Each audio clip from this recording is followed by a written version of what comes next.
இப்ப நடக்கிற திமுக ஆட்சி ஒரு மகிழ்ச்சியா இருக்கா? நடக்கிற திமுக ஆட்சி வராது, அடுத்த வாட்டி வராது. வராது. ஆமா, எடப்பாடி ஆட்சி தான் வரும். முன்னேற்றம் நடந்திருக்கா? எதுவும் நடக்கல. ஆ, ரேஷன் நல்லா சரி பொருளெல்லாம் கொடுக்கறது கிடையாது. இந்த பென்ஷன் வரவனுக்கு வேலைக்காரங்க எதுவும் கிடையாது. 100 நாள் வேலை செய்யறவங்களும் சரியாக கிடையாது. உதவி தொகை கொடுப்பாங்க, அதுவும் கிடையாது. எல்லாம் கட் ஆயிடுச்சு. அவர் கலைஞர் ஆட்சியில் வந்து பாலம் கட்டுறதோ ரோடு போடுறதோ அவர் சேஃப்டி பண்ணதான் பண்ணுறாங்க. பொதுமக்களுக்கு எந்த இதுவும் கிடையாது. உதவி கட்டுறது நலத்திட்டம் எதுவும் கிடையாது.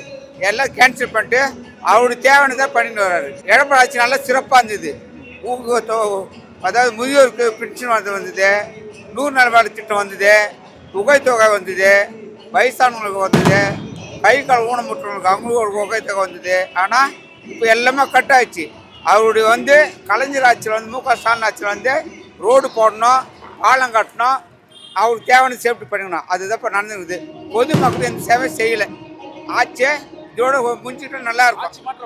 மாற்று வரணும். வருமானா வந்து ஆகணும். வந்தால் தான் மக்கள் நல்லா. எடப்பாடி தான் வரணும். எடப்பாடி வந்தால் தான் நல்லா இருக்கும்.